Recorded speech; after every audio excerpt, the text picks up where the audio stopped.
And just like that, we are live. Good evening, everyone, and welcome to 7 with Kevin Live. I'm Kevin Maynard. I'm the Executive Director of Quad City Arts, where our mission is to enrich the quality of life in the Quad City region through the arts. Now, to do this, we work with hundreds of artists throughout the year in a number of mediums and genres. Now, our community is impacted by these artists through their performances, public art installations, and gallery exhibitions.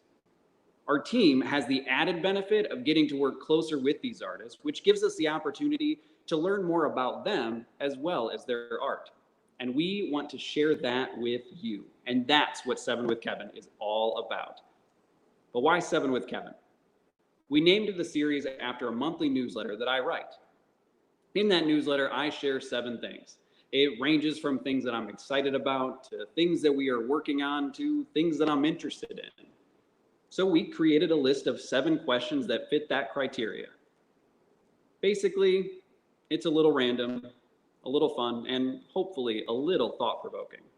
Now, if you have never read that newsletter, you can sign up for it at our website, quadcityarts.com, at the bottom of every page. And if you are tuning in live and you have a question, go ahead and put that in the comment section. If you are tuning in live but don't have a question, still comment. Let us know where you're watching from, or maybe tell us what you were enjoying our show with tonight. For instance, tonight, for our first show, I chose a beer from a brewery that is a Quad City staple and is a pioneer of the Quad City Ale Trail. I chose the Undercurrent IPA from Bent River Brewing. But we're not here just to talk about our great local beers. We're also here to talk about our great local artists. Tonight's episode will center around the artists that are currently on display in our Rock Island Gallery, Ken Urban and Margaret Ertz. Unfortunately, Margaret was unable to join us tonight, but we still want to talk about her work, so we've asked our visual arts director, Dawn Wolford-Metallo, to join us. Now, our first guest is Ken Urban. Ken has lived in the Quad City region since 1984. His interest in photography started while he was in college, and his current work is on display in our gallery as a collection of silo trees. Ken, welcome to 7 with Kevin Live. Well, thank you, Kevin. I'm thrilled to be here. Well, Ken, let's go ahead and start with the important question. What drink are you enjoying with us this evening? Well, I'm drinking a fine selection from Wilson's Orchard in Solon, Iowa called Old Blue. It's a blueberry cider and quite tasty. It sounds like it. Well, great. I guess maybe we should dive into some of the important stuff. Let's start with, can you tell us a little bit about yourself and how you got into photography? Well, I grew up on a dairy farm in central Wisconsin, and we had a river that went right through our farm and lots of woods, and I had a long appreciation of the natural world and spent a lot of time outdoors. An influential person in my life and our entire family was an aunt that was an artist, not only a photographer, but she did sculpture, painting, drawing, and she taught us in 4-H and kind of gave me my first exposure to photography. And I kind of ran with it. When I started college, I started using my dad's old, very basic camera that he got back in the 40s in post-World War II Germany, and started out with that and kind of went from there. Wow. So you said your aunt was kind of the starter for your inspiration for this, but you said she also did a lot of other things outside of photography. So what was it about photography specifically that grabbed your attention? It was something that allowed me to kind of look at the world, and instead of something that you would be creating, you're actually trying to separate and isolate, whether it be patterns or colors. And it was just something that gave me a lot of satisfaction, and something I've continued on with for 40 years now. Wow. Is this your first exhibit with Quad City Arts? Yes. I've had some pieces at some shows at Quad City Arts through the years, but yeah, this is really, I think the nicest display area I could have ever hoped for in the Quad City area. And I'm really happy to be selected for this show. Well, thank you, Ken. We're excited to host it. And for people viewing online right now, you can see some of Ken's work behind me right now. Ken, your show is centered around silo trees. Can you tell me, what was your first involvement with silo trees? How did you learn about their existence? I mean, 'cause they seem to be quite prevalent. Well, they're not as rare as people might think. I grew up on a farm, as I mentioned, and I actually spent a lot of time in silos, climbing and unloading. And I have had a strong appreciation for the rural landscape and the changing landscape in the Midwest. And if you drive across the country, if you're in Europe and you're looking out of a train, the things that form the landscape of the European landscape are the old castles. And in our country, it's the silos that stand out, and they're landmarks. And many of these farms are no longer there. And lots of times, the only thing that remains is the silo. And just by some rare chance, whether it be from a bird or just blown in the wind, a seed fell in the center of that, and over time grew. And it's quite unique, and it became a subject that I made a little bit of a quest. Many of them I found accidentally. Lots of times when I was out on my bicycle, I just came across some. But it's quite unique, and I hope everyone gets a chance to see it and enjoy it. Yeah, speaking of that, I mean, for people tuning in at home, one of the places you can check out more of Ken's work is quadcityarts.com. It's on display there. But I think Ken and just about every artist who creates art will tell you that coming into our gallery and seeing it in person is an entirely different experience. It really gives you a connection with that artwork. So Ken, you had mentioned you had found some of these. Can you tell us a little bit about the locations that you have found them? I assume, being from the farms and growing up in Wisconsin, that I would assume most of these are in the Midwest, if not all of them. Yes, all of them are in the Midwest. I have done some searches and see they're really across the country. But all of these were taken in the Midwest. Some are as close as Rock Island, right within the city limits, and there's several from Iowa. There's some from Missouri, Indiana, Illinois, Wisconsin. I'm always looking for leads on other ones, but like I said, most of them I have just found accidentally by wandering the back roads. Excellent. And I assume that you were wandering those back roads because you're an avid bicycler, correct? I am. I think a lot of my cycling friends will be surprised if they see the exhibit that there are no bicycles in any of the photos because, I've been kind of known as the guy that carries the heavy camera on his lightweight bicycle. Well, excellent. I think we should definitely take a closer look at some of your pieces. Is there one that you'd like to start with? Yeah, there's one that I took in central Iowa. It's a location that I actually had searched online and found out about, actually from a Ragbri writer had posted the photo. It's west of Waterloo, Iowa, near Dike, Iowa. And I happened to be in the area, and I found what was definitely a silo in the address, but there's no tree in it. And I was very disappointed because it's an old clay silo, and a very neat tree was growing out of it. So we drove by and then ended up turning around and coming back. And I said, well, let's knock on the door and check it out. Well, this was in front of someone's house. They had a newer home behind it. and they actually cut the tree down because they want to keep the silo in their front yard. And they said the roots of the tree were actually impacting the foundation of the silo. So from the inside, there's a taller tree stump, and was able to get kind of a neat composition. It's still a silo tree. It just was not sticking out like some of the others. Yeah, I was going to say that's a really interesting one to start with, because you mostly just see the stump there.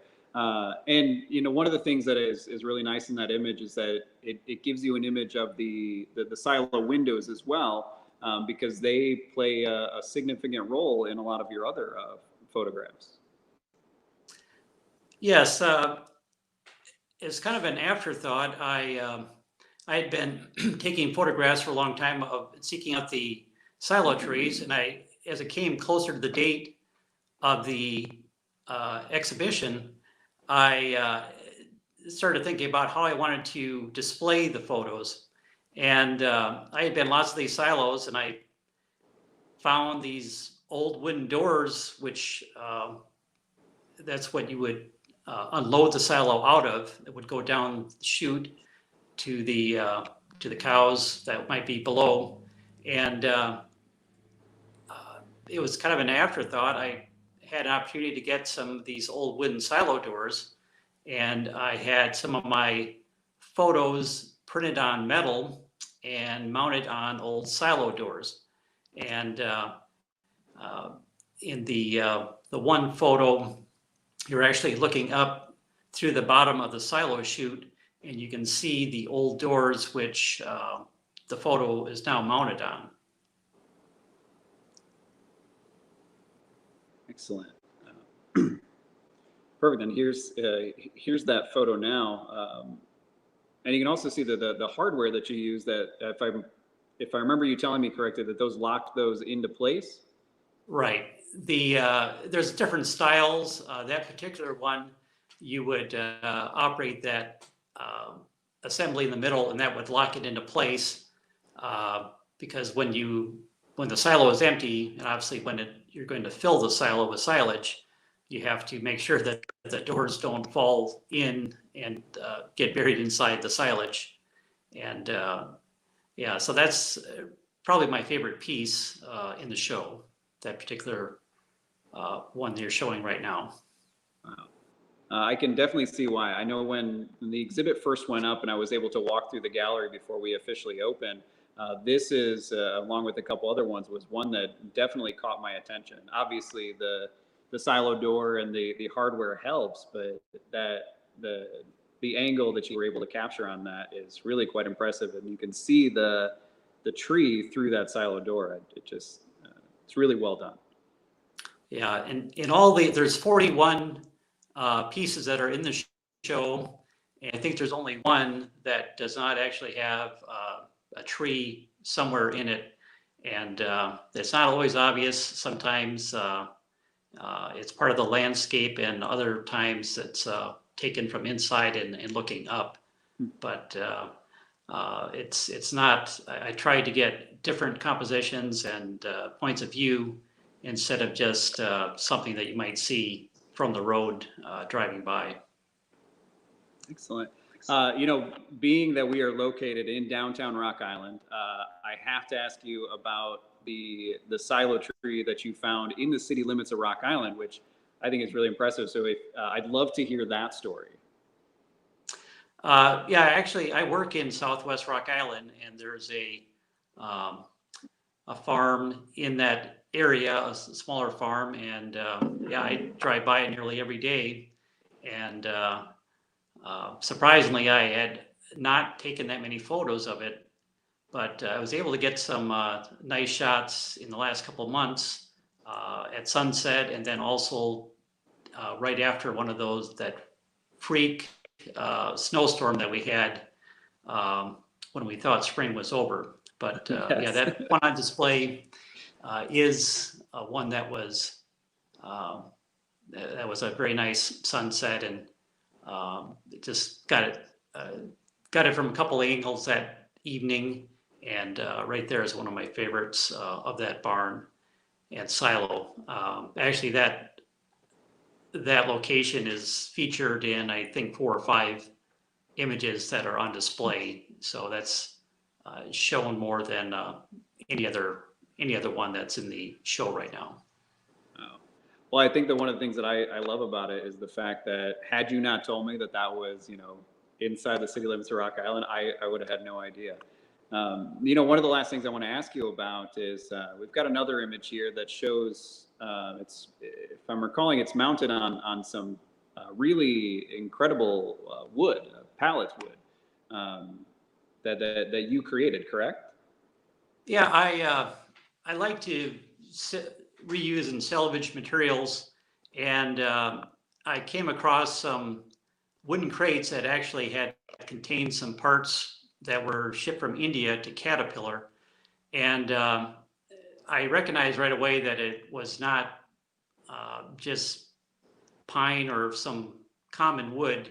It was some, I'm not even sure the species, but I ended up taking home these rough boards and planing them, and I came up with a design. It's kind of a craftsman design, I guess you would call it, but used it on some of the photos that were printed on canvas. And it's called that style is called a float frame, but every frame is a little bit different. There's insect holes in some of them. There's nail holes in others, and yeah, each frame is unique and one of a kind. Excellent. As a reminder to anybody watching live right now, one of the best things is you can comment with questions if you have any. We do have one that came in. Somebody was asking about what the process is for printing on metal. There are several businesses that do print on metal now. It's not something that that someone could do in their home printer, but I think they use a dye sublimation process, and it's pretty amazing the different options you have now for printing photography. In the old days, I mean, it was pretty much, it had to be on paper or nothing else. You had to have some different options as far as the type of paper. But in the exhibit, I have not only conventional printing, some of it is done on a high quality Epson printer that uses pigmented inks, and archival, which will last over 200 years. Have some printed on metal, and there's also some that are printed on canvas as well. So there's a whole variety, and just shows some various options that you can use to display your own work. Excellent. Yeah, you've made great use of the different mediums and different ways to mount your work. It's really quite impressive. Ken, is there anything else that you would like to add before we move on to the 7 with Kevin portion of our conversation tonight? No, I just appreciate the Quad City Arts and everything that you do. And again, I'm very honored to be a part of this display. And again, I hope that everyone gets a chance to come down and see it before it comes down on June 19th. That is correct. It'll be down June 19th, so you still have time to come visit our gallery. As we have said earlier in this, it's really quite impressive to see all of these pieces in person. They are online, but honestly, seeing them in person is really quite incredible. Ken, it's a pleasure to have you, and it's honestly, we are honored to be able to display your work here as well. I do have, we've got a quick little clip here so you can kind of see what the gallery looks like, and you can see the different hardware and things that Ken has used from these silos in our space here. But to remind people while we're checking this out, the questions that I'm about to ask Ken are named after our monthly newsletter that I write. So the questions are, they're a little random, they're a little fun, and hopefully a little thought-provoking. But Yeah. So, Ken, are you ready for the lightning round of 7 with Kevin? I'm ready, as there'll ever be. All right. So, our first question: what are you currently watching on Netflix or TV? Well, I watch very little TV actually. If I do watch anything, we watch a lot of shows that on the BBC, but I listen to more podcasts, and I I'm not very patient in sitting down and watching something. I usually am doing something else and like to listen while I'm doing other things. Excellent. Star Wars or Star Trek? Well, again, I, I'm kind of neutral on that. Enjoy them equally, That's a wise stance to take, Ken. right? Where is the best pizza in the Quad Cities? Best pizza. Well, the Quad Cities is blessed with a lot of great pizza. Probably my first choice would be barbecue chicken from Happy Joe's. Ooh, good choice. What's your favorite book? Favorite book probably would be Blue Highways by William Least Heat Moon. I don't know if you're familiar with it, but I'm writing it down. So, it's a story of a guy that went through some life changes. I believe he went through a divorce. I read this back in the mid 80s, and it's something that has stuck with me the whole time. But basically, he takes a long road trip, and on the old highway maps, the red highways were like the major interstates and so forth. The blue highways on the old maps were the secondary roads. And he stops at small towns. He meets people. He finds out history of where he was at. And I pretty much have adopted that in my travel style. I mean, I've traveled to the West Coast on road trips and pretty much stayed off the interstates altogether. I just find that's where I find my inspiration, and that's where I'd rather be. excellent. Next question. Where is your go-to place for inspiration?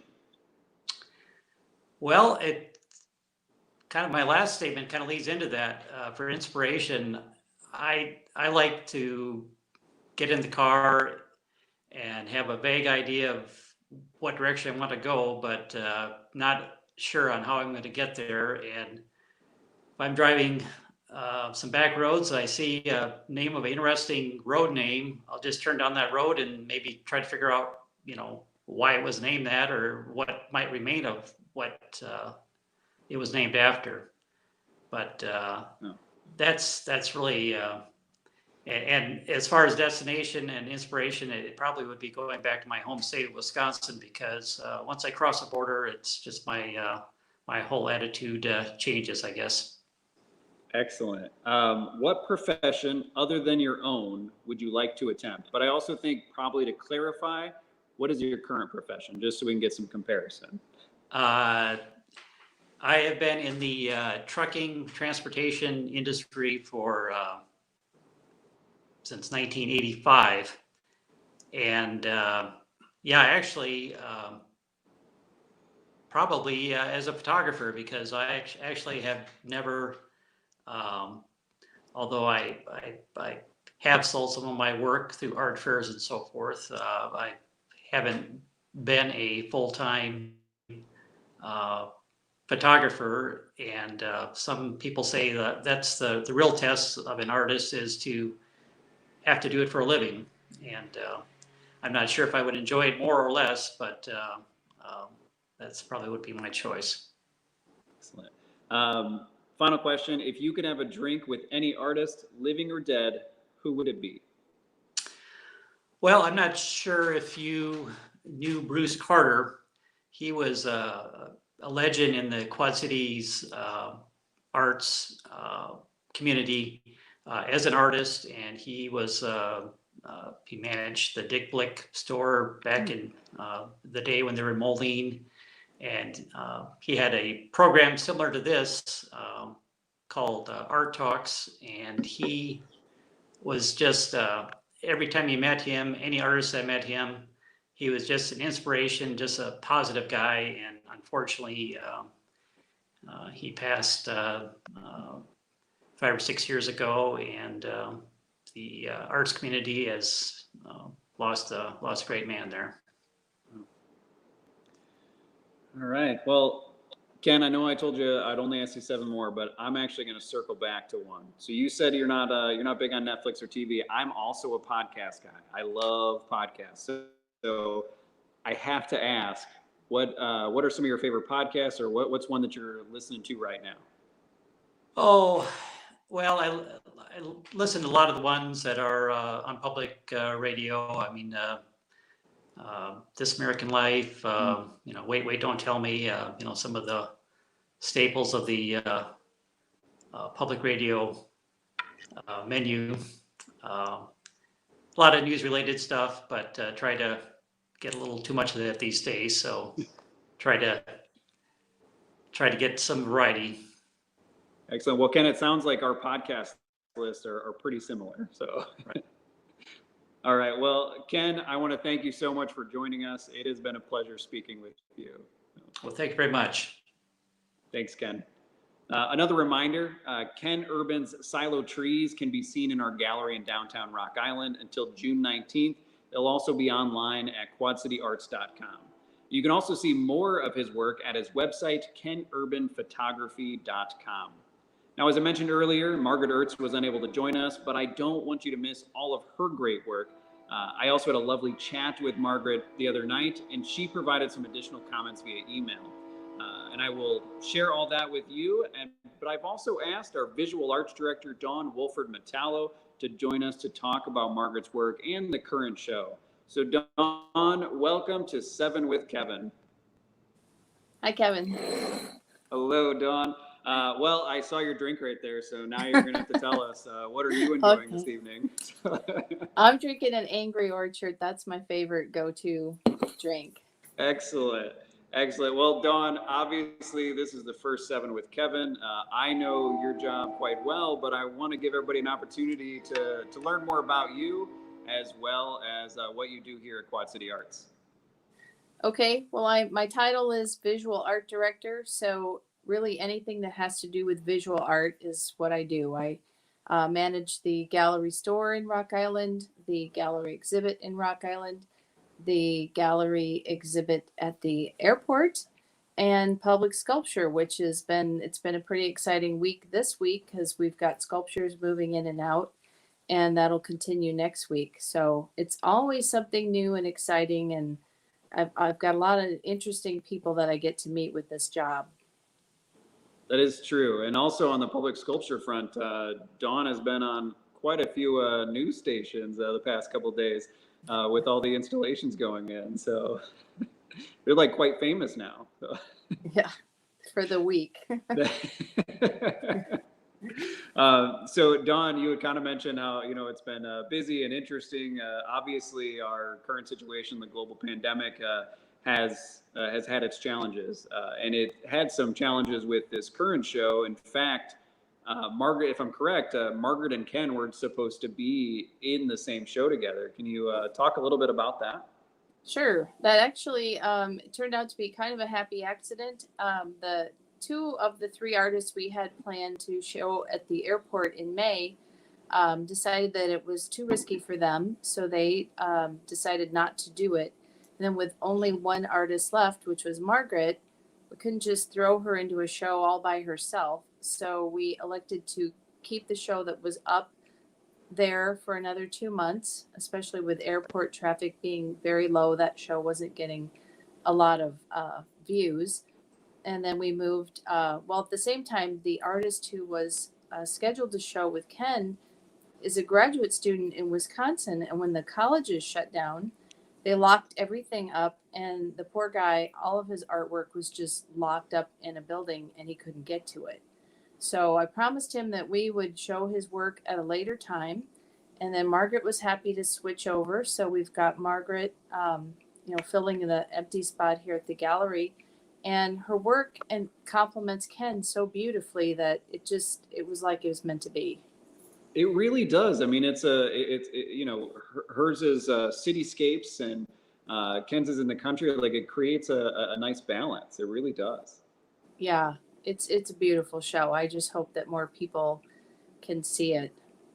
Speaking of more people seeing that, we're unable to host an opening or a closing for this given our current situation, but we wanted to be able to offer more people an opportunity to see that. So we are going to be staying open late next Friday, June 19th. Right. So, and we're going to be open until 8 o'clock that night. Yep. Excellent. Yep. Well, I'd like to show a little bit of Margaret's work and kind of talk about some of her comments there. Dawn, I would say you're the expert in this. Can you talk a little bit about Margaret's medium and her style and, anything else you want to throw in there? Okay. Well, she works in both acrylic and oil painting. These are all acrylic, and they're kind of an abstract, but it's representational. So she's painting from real scenes. She enjoys painting from her travels, and she's from Burlington, Iowa. So many of these paintings are the scenes that you'll see in Burlington. And I especially like the night scenes. I think she just really captures the atmosphere and the mood and the lighting, and they're gorgeous. Yeah, and I also think what's really impressive is that it's a very accurate representation of Burlington. I mean, we've had a couple people in that have stopped and we're like, I've been there. So it's really, really impressive. Can you tell us a little bit about how Margaret got involved with Quad City Arts? Every year we do at least one group show where we have a call for entry that any of the artists we define our area as 250 miles from our center at Rock Island. So the theme that year was Monet to Matisse, and it was we were partnering with the Figge Art Museum on their Impressionist show. So Margaret entered, and I believe she had 2 pieces chosen for that, and it was a great experience for her. And so then she decided to try for a featured show, and she was selected. Excellent.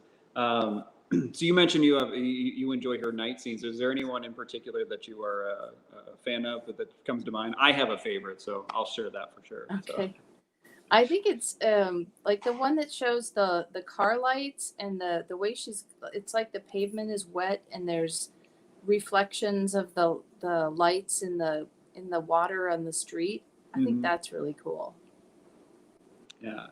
Well, I asked Margaret one of the same questions is, I asked Margaret if she had a piece or two that she wanted to highlight. And her response was that her favorite pieces in the show are Cityscape number 2 and Division Street Evening. She says that these are both night scenes in a much looser style. And she says that this is how she wants to paint in the future, more spontaneous with freer brush strokes. Flip my page here. And more impressionistic. And she said, I also like when the viewer can imagine a lot of the details, so it's a unique experience for each person. She said, I like the atmosphere that it creates, some mystery there.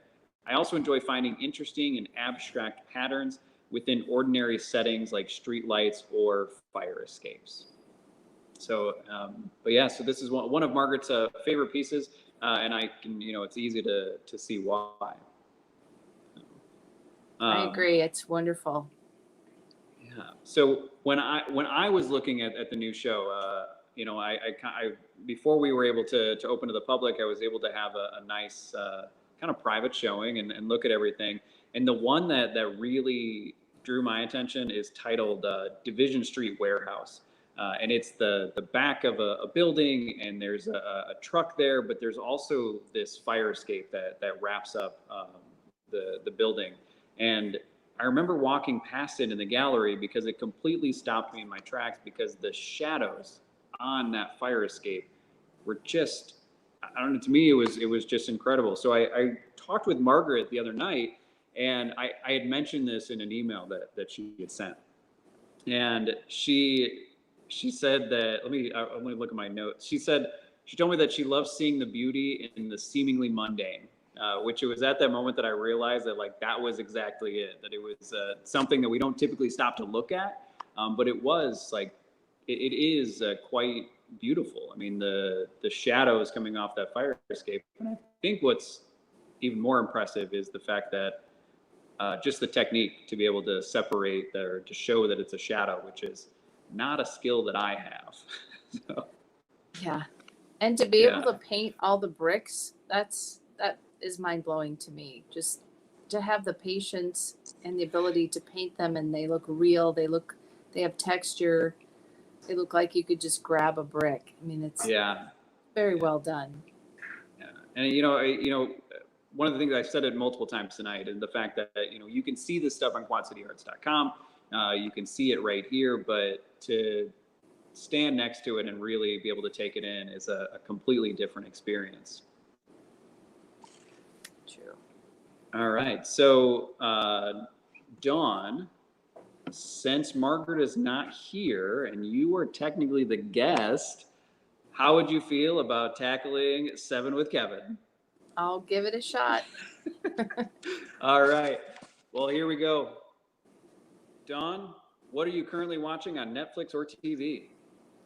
I happen to be watching Ozark. I don't watch a whole lot of TV. I actually don't have a TV of my own, but I got into that show and I was riveted.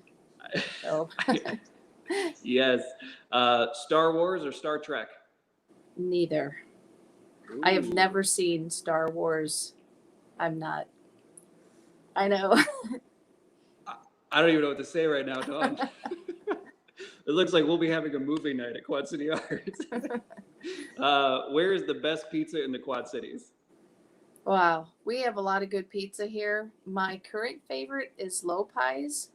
They have a wood fire oven pizza, and we had one during the when things were shut down, but we could order and pick it up, and they were so busy it took us about an hour to get it, but it was worth it. Excellent. What is your favorite book? I would have to say The Stand by Stephen King. Excellent. Where is your go-to place for inspiration? I would say, oh boy, it depends. I love to travel, and every time I go anywhere, I usually find myself in an art gallery or a museum. So seeing other people's artwork inspires me. So traveling and art in the places that I go to. Excellent. What profession other than your own would you like to attempt? I'm pretty happy with my profession. The only thing I would do if if I could just be an artist, that would be like a dream come true. But I have really the best of both worlds, getting to work with artists, and I do art on the side. So Excellent. So if you could have a drink with any artist, living or dead, who would it be? that is a hard question too. But I thought about it, and it turns out my grandfather was a photographer, and unfortunately he passed away when I was just a little girl, and I don't remember him.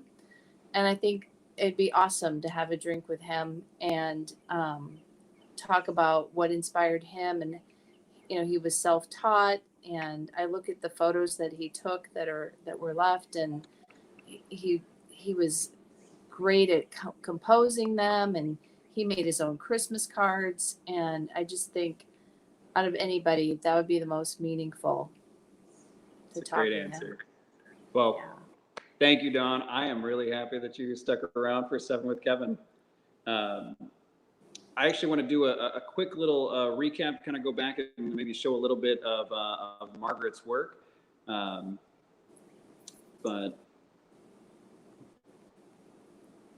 excellent. So actually, this is the bricks that Dawn was talking about and the fire escape that I was talking about earlier. This is a Division Street warehouse. And as I mentioned, this is the image that, this is the one that stopped me in my tracks for Margaret's work. Probably one of my favorites of hers in our gallery right now. Excellent. Dawn, do you have anything else you'd like to throw in before you go?